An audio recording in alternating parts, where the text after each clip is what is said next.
നമസ്കാരം. മലയാളി വാർത്തയിലേക്ക് സ്വാഗതം. അങ്ങനെ മുഖ്യമന്ത്രി അരങ്ങൊഴിയുകയാണ്. മുഖ്യമന്ത്രിയായി പിണറായി വിജയൻ ക്ലിഫ് ഹൗസിൽ നിന്ന് പടിയിറങ്ങുമ്പോൾ അനാഥമാക്കപ്പെടുമോ ആ പശുക്കൾ എന്നുള്ള ചോദ്യവുമൊക്കെ നിലവിലുണ്ടായിരുന്നു. എന്നാൽ മുഖ്യമന്ത്രി പിണറായി വിജയന്റെ ആ പശുക്കൾക്ക് സംരക്ഷണം ഒരുക്കിയിരിക്കുന്നു. VIP പര്യവേഷണത്തോടെ ആയിരിക്കും അവർ ഇനി ജീവിക്കാൻ പോകുന്നത്. മൃഗസംരക്ഷണ വകുപ്പിലെ ഫാമിലിയിലേക്ക് അവരെ എത്തിച്ചു കഴിഞ്ഞു എന്നുള്ളതാണ് വിവരം. മുഖ്യമന്ത്രിയുടെ ഔദ്യോഗിക വസതിയായ ക്ലിഫ് ഹൗസിൽ ഉണ്ടായിരുന്ന 7 പശുക്കളെയാണ് തൃശൂർ പുത്തൂരിലെ മൃഗസംരക്ഷണ വകുപ്പിലെ കീഴിലുള്ള കേരള ലൈവ് സ്റ്റോക്ക് ഡെവലപ്മെന്റ് ബോർഡിലെ ഫാമിലേക്ക് 3 ദിവസം മുൻപ് എത്തിച്ചിരിക്കുന്നത്. KLBD-യാണ് ക്ലിഫ് ഹൗസിലേക്ക് പശുക്കളെ നൽകിയിരുന്നത്. തിരികെ നൽകാൻ ക്ലിഫ് ഹൗസിൽ പശുക്കളുടെ ചുമതലയുള്ളവർ സന്നദ്ധത അറിയിച്ചതോടെയാണ് KLB ജീവനക്കാരെത്തി ഇവയെ തിരികെ കൊണ്ടുപോയിരിക്കുന്നത്. വെച്ചൂർ JC ഹോസ്റ്റൽ സങ്കര ഇനത്തിൽപ്പെട്ടവയാണ് ഈ 7 പശുക്കൾ. ക്ലിഫ് ഹൗസിൽ 42.50 ലക്ഷം രൂപ ചെലവഴിച്ച് തൊഴുത്ത് നിർമ്മിച്ചതടക്കം വിവാദമായിരുന്ന കാര്യങ്ങൾ ഇതോടുകൂടെ കേരളം ഒന്നുകൂടെ ഓർക്കുകയാണ്. എന്തായാലും ഇത്തരം കാര്യങ്ങൾ വീണ്ടും ചർച്ചയാകുമ്പോൾ മുഖ്യമന്ത്രി പടിയിറങ്ങുന്നു എന്ന് പറയുമ്പോൾ അതൊരു സജീവ ചർച്ചാവിഷയമായി നിലനിൽക്കുന്ന സാഹചര്യം. കാരണം പല വിവാദങ്ങളും പൊട്ടിപ്പുറപ്പെടുന്നത് ക്ലിഫ് ഹൗസുമായി ബന്ധപ്പെട്ടാണ്. മുഖ്യമന്ത്രിയുടെ എല്ലാ അഴിമതി കഥകളും അറിയാവുന്ന ആ ചുവരുകൾ, ആ മുറി, അതെല്ലാം വിട്ട് മുഖ്യമന്ത്രി പടിയിറങ്ങുന്നത് കാണുമ്പോൾ ഒരു വലിയ വിഭാഗത്തിന് സന്തോഷവും വലിയൊരു വിഭാഗത്തിന് സങ്കടവുമാണ്.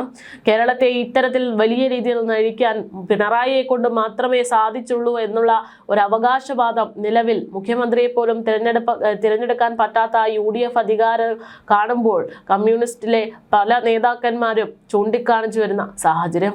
അതേസമയം ഭരിച്ചു മുടിച്ച കേരളത്തിലെ ഇനിയെങ്കിലും ഒരു രക്ഷ എന്ന തരത്തിലാണ് ക്ലിഫ് ഹൗസിൽ നിന്ന് വിട്ടിറങ്ങുന്ന പിണറായിയെ കാണുമ്പോൾ ഒരു വിഭാഗം അവകാശപ്പെടുന്നത്. എന്തായാലും വിവാദങ്ങൾക്കിടയിലും ആവൽ മുഖ്യമന്ത്രിയെ തുടർന്ന പിണറായി വിജയൻ ഇപ്പോൾ മുഖ്യമന്ത്രിയുടെ ഔദ്യോഗിക വസതിയായ ക്ലിഫ് ഹൗസ് ഒഴിഞ്ഞ് വാടക വീട്ടിലേക്ക് താമസം മാറി എന്നുള്ള ഔദ്യോഗിക വിവരങ്ങൾ വന്നു കഴിഞ്ഞു.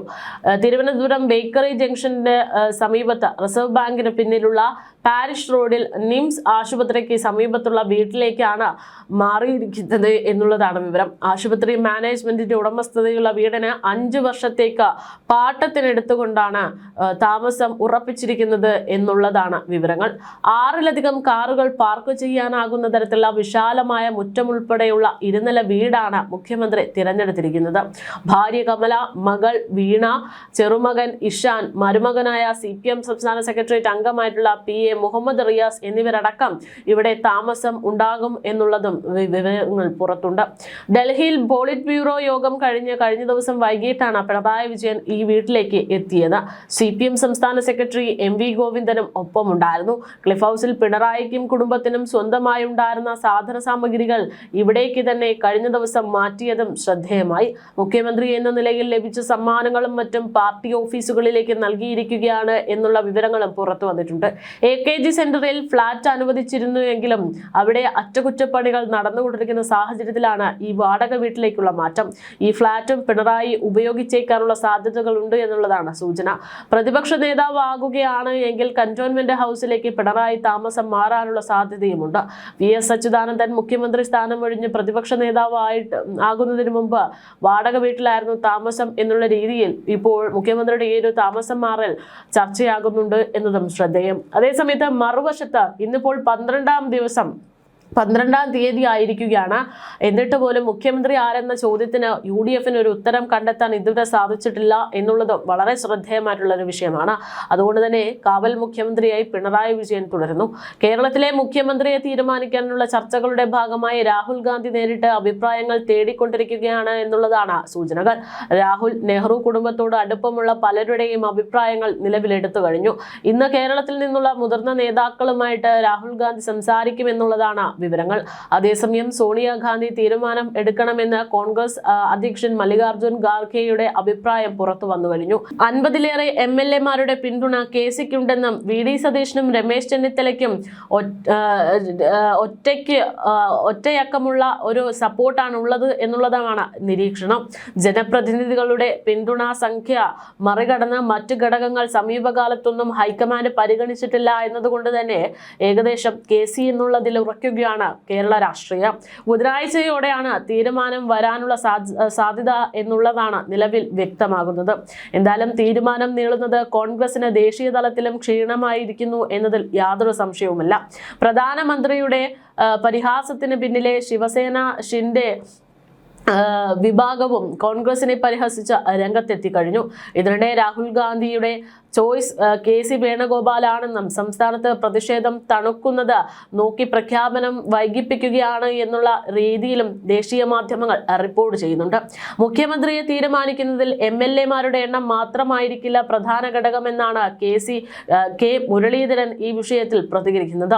എണ്ണം മാത്രമെങ്കിൽ എന്നേ പ്രഖ്യാപിക്കാമായിരുന്നു. ജനവികാരം, ഘടകകക്ഷികളുടെ അഭിപ്രായം എന്നിവയടക്കം ഹൈക്കമാൻഡ് പരിഗണിക്കുന്നുണ്ട്. മത്സരിക്കാത്ത ഒരാൾ മുഖ്യമന്ത്രിയായ ഉപതിരഞ്ഞെടുപ്പിന്റെ റിസ്ക് അടക്കം AICC പരിഗണിച്ചുകൊണ്ടിരിക്കുകയാണ് എന്നും തീരുമാനം ഉടനുണ്ടാകുമെന്നുമാണ് മുരളീധരൻ വ്യക്തമാക്കുന്നത്. മുഖ്യമന്ത്രിയെ തെരഞ്ഞെടുക്കുന്നതിൽ ജനവികാരവും ഘടകകക്ഷികളുടെ നിലപാടും പ്രധാനമാണ്. കോൺഗ്രസ് മുഖ്യമന്ത്രിയെ അല്ല തീരുമാനിക്കുന്നത്, UDF മുഖ്യമന്ത്രിയാണ് തീരുമാനിക്കുന്നത് എന്നും മുരളീധരൻ പറഞ്ഞു. കേരളത്തിൽ മുഖ്യമന്ത്രിയെ ചൊല്ലിയുള്ള തർക്കം ഹൈക്കമാൻഡ് വിയർക്കുന്ന സാഹചര്യം എന്നുള്ളതാണ് ഇതൊക്കെ നമുക്ക് മനസ്സിലായിക്കൊണ്ടിരിക്കുന്നത്. എന്നാൽ ഇത് മാത്രമല്ല, കോൺഗ്രസിനകത്തെ തർക്കം എന്നതും ശ്രദ്ധേയമാണ്. മുഖ്യമന്ത്രി വിഷയവുമായി ബന്ധപ്പെട്ടുള്ള ചർച്ചകൾ നടക്കുന്നതിന് പിന്നാലെ തന്നെ വരാനിരിക്കുന്ന പദവികൾക്കായിട്ടും കോൺഗ്രസിൽ ചരടുവലികൾ മുറുകുന്നുണ്ട് എന്നുള്ളതാണ് സൂചനകൾ. മുഖ്യമന്ത്രി പ്രഖ്യാപനം വന്നാലുടൻ മന്ത്രിമാരെ നിശ്ചയിക്കാനുള്ള നടപടികളിലേക്ക് കോൺഗ്രസ് കടക്കും. ഇതിനിടയിലാണ് KPCC അധ്യക്ഷൻ സണ്ണി ജോസഫ് മന്ത്രിസഭയിലേക്ക് മാറുന്നതോടെ ഒഴിവ് വരുന്ന കസേരയ്ക്കായി 3 MP-മാർ ഡൽഹിയിൽ തമ്പടിച്ചിരിക്കുന്നത് എന്നുള്ളതാണ്. കോൺഗ്രസിന് 12 മന്ത്രിമാരെയാണ് നിലവിൽ ചർച്ചകളിൽ പരിഗണിക്കുന്നത്. തിരുവനന്തപുരത്ത് നിന്ന് മുരളീധരൻ മന്ത്രിയാകുമെന്ന് ഏകദേശം ഉറപ്പായി. കൂടാതെ സണ്ണി ജോസഫും മന്ത്രിസ്ഥാനം ഉറ്റുനോക്കുന്നുണ്ട്. മറ്റു മന്ത്രിമാരുടെ കാര്യങ്ങൾ ആരാകും മുഖ്യമന്ത്രി എന്നതിനെ ആശ്രയിച്ചായിരിക്കും ഇരിക്കുക എന്നുള്ളതാണ് നിഗമനം.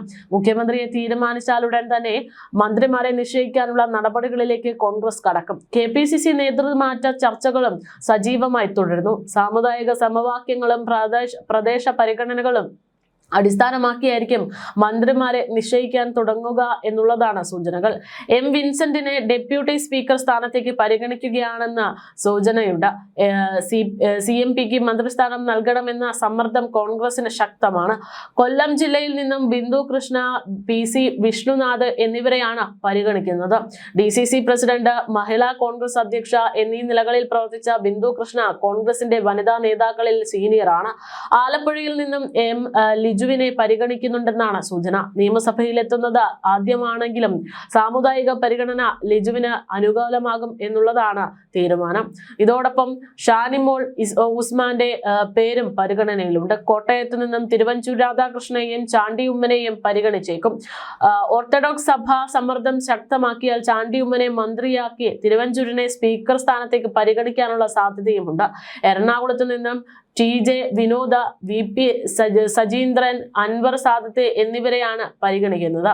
സാമുദായിക പരിഗണന വന്നാൽ VP സജീന്ദ്രന് സാധ്യത കൂടുതലാണ്. മലപ്പുറത്ത് നിന്ന് AP അനിൽകുമാർ മന്ത്രിയായേക്കും. വയനാട് നിന്ന് T സിദ്ദിഖിനെയും IC ബാലകൃഷ്ണനെയും പരിഗണിക്കുമെന്നാണ് സൂചന. കണ്ണൂരിൽ നിന്നും KPCC പ്രസിഡന്റ് സണ്ണി ജോസഫ് മന്ത്രിയാകും. KC വേണുഗോപാലിനെ മുഖ്യമന്ത്രിയെ നിശ്ചയിച്ചാൽ VD സതീശനും രമേശ് ചെന്നിത്തലയും മന്ത്രിസഭയിൽ പ്രധാന വകുപ്പുകളുടെ മന്ത്രിമാരായേക്കാനുള്ള സാധ്യതയുമുണ്ട്. അതേസമയം മന്ത്രിസഭാ രൂപീകരണത്തിന് പിന്നാലെ KPCC പ്രസിഡന്റ് സ്ഥാനത്തേക്ക് പുതിയ ആൾ വരും എന്നുള്ള തരത്തിൽ ചർച്ചകൾ സജീവമാകുന്നു. അവിടെയും ചരടുവലികൾ ഉണ്ട് എന്നുള്ളതാണ്. സണ്ണി ജോസഫ് മന്ത്രിയാകുമെന്ന പ്രതീക്ഷയിലിരിക്കുന്നത് കൊണ്ട് തന്നെ അതുവഴി ഒഴിവ് വരുന്ന KPCC പ്രസിഡന്റ് സ്ഥാനം കണ്ട 3 MP-മാരാണ് രംഗത്തുള്ളത്. KPCC പ്രസിഡന്റ് സ്ഥാനത്തേക്ക് തങ്ങളെ പിന്തുണയ്ക്കുമെന്നുള്ള പ്രതീക്ഷയിൽ മൂവരും മുഖ്യമന്ത്രി സ്ഥാനത്തേക്ക് KC വേണുഗോപാലിനെ പിന്തുണച്ചുകൊണ്ടിരിക്കുന്നു എന്നുള്ളതാണ് രാഷ്ട്രീയ നിരീക്ഷണം. മുതിർന്ന നേതാവ് ബെന്നി ബെഹനാൻ, ലോക്സഭയിലെ കോൺഗ്രസ് ചീഫ് വിപ്പ് കൊടിക്കുന്നിൽ സുരേഷ്, ആന്റോ ആന്റണി എന്നിവരാണ് ഇത്തരത്തിൽ 3 പേർ രംഗത്തുള്ളത്. ഇതിൽ ബെന്നി ബെഹനാന് കൂടുതൽ സാധ്യത കൽപ്പിക്കുന്നു എന്നുള്ളതാണ് യാഥാർത്ഥ്യം. ഇതിനിടയിലാണ് കോൺഗ്രസ് അധ്യക്ഷൻ മല്ലികാർജുൻ ഖാർഗെയുമായിട്ട് കൂടിക്കാഴ്ച നടത്താൻ കൊടിക്കുന്നിൽ സുരേഷ് MP KPCCക്ക് ദലിത് പ്രസിഡന്റ് വേണമെന്ന വാദമുന്നയിച്ച് രംഗത്തെത്തിയത്.